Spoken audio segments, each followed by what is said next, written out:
Hi there folks, welcome back to Rich Review. So my latest documentary for you guys here now, and I know I've been away for a while, I was on vacation, and this documentary happens to be Bob Ross, Happy Accidents, Betrayal, and Greed. This is directed by someone who's just happy to know that his documentary was picked up by Netflix, and this is produced by the husband and wife team of Ben Falcone and Les McCarthy. And I know a few years ago we got the Won't You Be My Neighbor documentary about Mr. Rogers and how we come to learn that, oh yes, Mr. Rogers was the same way as he was on television. This tries to take the same approach with Bob Ross. And for those people who are not in the know about Bob Ross, this might not cover a whole lot you didn't know.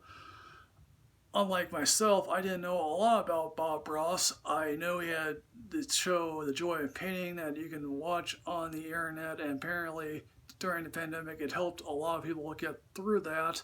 I also haven't known Bob Ross or the fact that Deadpool 2 did a parody TV spot of that. Also, he had the perm type hair. And I come to learn about Bob Ross is that he was stationed in the Army for about a couple of years, and that, once he got out of the Army, he met Bill Alexander, who was a painter. He had his own show, The Joy of Oil Painting, and he had a different type of demeanor than, say, Bob Ross. And then also interviewed here is, the director of the Joy of Painting show. She describes him as just a jolly soul, loving to tell jokes. And we also happen to meet Bob Ross's son, Steve, who is also happened to be on the Joy of Painting show for a number of episodes. Now, he obviously toured the country with Bill Alexander, teaching classes, telling people how to paint. And quite frankly, I have no doubt that this brought joy to many people learning how to paint. I have never considered myself wanting to learn actually how to paint because I don't think I have the patience and knowledge to do that, although I do have a sister who was a quite accomplished drawer. Obviously, he was married, had Steve with the first wife, divorced, married a second wife. She died of cancer, and then shortly before he died, he had married wife number 3. Betrayal and greed part here is not necessarily, yes, there is some betrayal, there is obviously greed here, but it's also largely a debate of art versus commerce. He hooks up with Annette and Walt Wachowski. Obviously, Walt here was a CIA agent, and we come to learn that, oh yeah, he helped Bob learn how to tape telephone conversations, which is like, yeah, that's particularly interesting.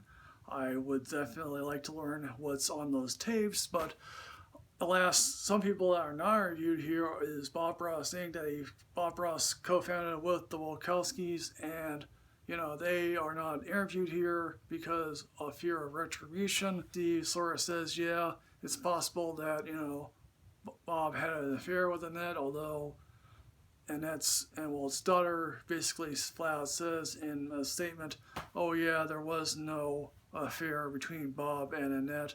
Bob and Annette, Bob, his wife, and Annette and Walt, apparently they shared the same house together for a bit, and obviously decisions came about by vote, and apparently, as I said, Bob Ross would just love to avoid all the business side stuff of the company and have him just focus on, say, painting. But alas, Wolskis are, trying to profit off my name, and I learned for myself is that he'd come out of his will. The Wachowskis took, the wife and son to court and obviously won that lawsuit. Obviously, when it comes to Bob Ross Inc., Steve tried for a number of years to say, hey, look, I want to retain the rights to it. And obviously he lost that suit. And one other guy said, oh yeah, to keep the lawsuit going, I need 5 figures. And obviously I didn't have that type of money. And Steve went away for a while, became reclusive, and apparently the reason why he can't get into any shares or profit of the company is that, Bob Ross's half-brother sort of screwed him. And again, all of this is just, yeah, it sucks, trust me. And then also Annette and Walt sort of screwed over this other husband and wife team that sort of painted wildflowers. Obviously, we see at the end, Steve Ross is teaching classes about painting and how Bob Ross, yeah, there's a whole lot of Bob Ross merchandise out there. And obviously, Bob Ross has entered the pop culture lexicon in recent years.